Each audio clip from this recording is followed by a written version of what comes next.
I'm Jim Lee. I'm a co-publisher of DC Comics. I'm also a comic book artist. And I'm here at Blur Studio, singular, not studios, with Tim Miller, who is the director of the 6-minute trailer, Who Do You Trust?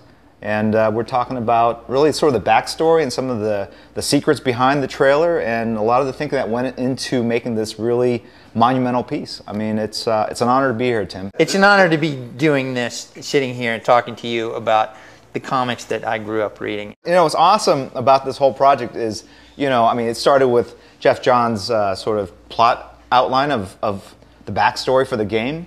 And I remember he led the synopsis with this quote, "Your future is what you make it," and then he wrote like Lex Luthor. And I love that because it made it seem so real, like, oh, there's a quote from a historic figure. But he really laid out this huge story, and out of all the stuff that's part of the backstory, you went in and picked a sequence that really highlighted the characters and really added stuff to it that really wasn't there. And I thought it was amazing and how you really took that moment in time and made this epic sort of Götterdämmerung kind of thing. So what inspired you to kind of pick the sequence that you did and expand it to the size that you did? Well, I've always been a fan of last stand moments. It's when people are either at their best or at their worst, is that, crucible in time and when you're facing death. And Jeff's comment there, he had a little piece in the story about the last battle of the superheroes and they all die. And I thought, just as a fan, that's the moment I want to see.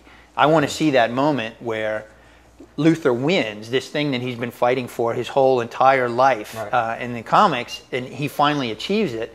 And does this victory turn to bitter ashes in his mouth, or is it really like, awesome, I achieved everything I wanted to achieve? But I wanted to see that moment and just play it out for all the fans like me that always wanted to see what that could be. And then I knew I could undo it because it was a time travel story. Sure. And the whole intro with the glowing embers kind of floating, I think it's just so economical to do. I thought it was, Totally. And it builds up the suspense of what you're going to see. I mean, and you don't want to, you kind of want to shock people with that first view. And you got to lay a lot of backstory to sort of set it up. I see Green Arrow. Okay, yeah. So I wanted him there, and then see, there's Poison Ivy right there. Oh, She's on the right-hand side with the arm. Got it, yeah. It's kind of hidden behind the smoke. I think originally I had Wonder Woman was fighting Solomon Grundy in this first one, and then we thought because of ESRB issues, sure, you can get, we could do a robot, little more, because we like can a battle droid. We can get a little more violent. Yeah. So this is Metallo. Oh, also just one more thing on Metallo before, it's kind of hard to see, but she cuts his arm off and then stabs him in the back. And we had quite a debate there with ESRB about saying, no, really, it's a robot. And then you see, this was originally a giant green fist. Right. And it just looked a little silly, so we changed it to Ball of Lantern Energy. And then enter Gigantus. I love the scale of it there, it's awesome. Giganta was originally killed by Cyborg in the first script, but then I thought, well, I need to introduce Green Lantern and Black Adam in their battle, so why not give it to Green Lantern? And then we get our first look at Batman. And I wanted to do Batman as sort of the general on the battlefield, and that was his whole thing. Everybody loves to see Batman fight, but he's also this master strategist, so I thought, it would make sense for him to be in charge of the battle, not Superman. So they're remnants of the Daily Planet. Lex is actually fighting on top of the Daily Planet building. I'm not sure if people pick it up. That twisted metal behind him is actually the globe from the Daily Planet. I like the idea of Deathstroke just... He's just like walking around. The stakes are higher. These guys, it is the last battle and everything, but for Deathstroke, this is what he's used to. And then I wanted to finish the fight with Metallo. Originally we didn't do that, but I wanted to show off how powerful Wonder Woman is. I just realized she pulls the sword out of his back to cut off his own head. Harley Quinn holding on to his coattails. That counterbalance is awesome. And then that's Robin's cape that she's wearing. Yeah, it's Robin's cape. Now there's some fancy running. This moment was one where I envisioned something a little bit more than we were able to get. I actually wanted to see the lasers sort of frozen in time. We wanted to give Green Lantern his moment. Like, what would he do if he was wounded? And so we had him bind his wounds, and like his arm was broken and he was kind of holding it together with Lantern energy. Just loved how Deathstroke sort of skid along the ground as he falls. Little subtle things like that really sell the sense that it's actually physically happening. My whole idea with him was he's got to be clever because she's so much more powerful. I love how the shield is actually segmented. It's not just like this big disc. I mean, one of the fans said online, "Why does he do it 3 times? Doesn't he figure out that it doesn't work the first time? Why does he keep doing it?" You know? When things are happening this fast, you do the thing that. Yeah, well, that was kind of what I was going for. Desperately just trying to get this guy off. Yeah, hang on, right. I wanted the idea that he's basically containing all the lantern energy and he's breaking his arm. And so I thought if he could cause him enough pain, maybe he can't concentrate to fend him off. And then my homage to Kingdom Come with Shazam creating this huge explosion. The idea of a power ring kind of crack like that. Does Batman survive this? It would have been cool to have a bigger fight with him in Deathstroke, because I think in many ways they're evenly matched. The other thing that I thought made this moment believable, his right arm is broken. If you notice, it's like hanging limp as he stands up. And then here he never uses it, it's always dangling. And then here he can't even move it. So what's on Joker's chest? Is I'm with stupid button. I like the idea of a Joker that's a little more serious about his mayhem. You know, he's got a flak jacket on. He's got some serious weapons here. There, it's hard to see where the rocket comes in, but you can actually see Batman hanging back there in the background. And Cersei is a secondary read too, because she's dead on the right-hand side. And then Lex comes in and gets Wonder Woman. I think this is the first time I've seen him in this armor actually look really badass, and and it looks believable.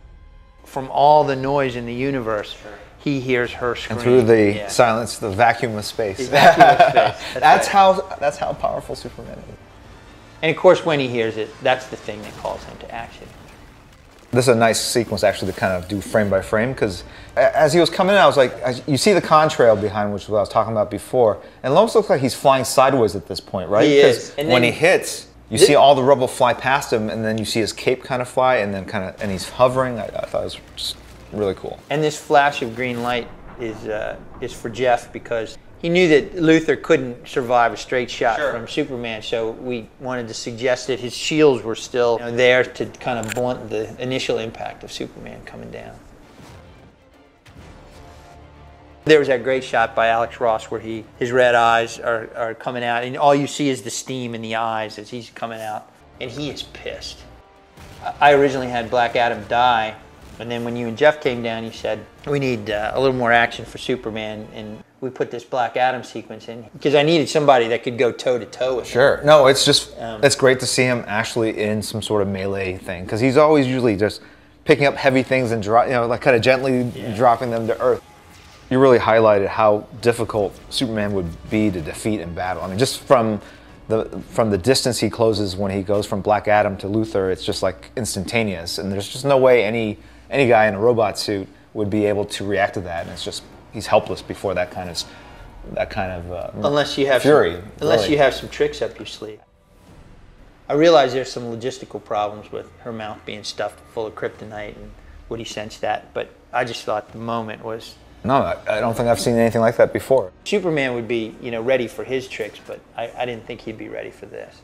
And again, it's using his obvious connection and caring for Wonder Woman to kind of seal his own doom. Absolutely. But of course, it was all according to Lex's plans. I really wished I could have milked this moment a little bit more, or the dead Superman, you want to push in on a close-up. But then I thought, as much as I would like to do that from a fan's perspective, from a story point, this is really Lex's moment. Over this cross-dissolve to the future Lex, so here we changed him again, and he's still got the wounds, but now they've been enhanced. His armor has been kind of patched with stolen technology from Brainiac. Again, from Jeff's original backstory, where Luthor had spent years living inside the Brainiac's ship and kind of hiding from them, and he was the last man left alive. The challenge with this long shot here, try and show Luthor as both the penitent and humble, because he realizes he's made all these mistakes, but he's also arrogant still, and try and find that balance between arrogance and I have to fix a mistake I made. And that leads into the game. It's the genesis of all these superheroes and supervillains towards this master plan that Lex is hatching. Yeah.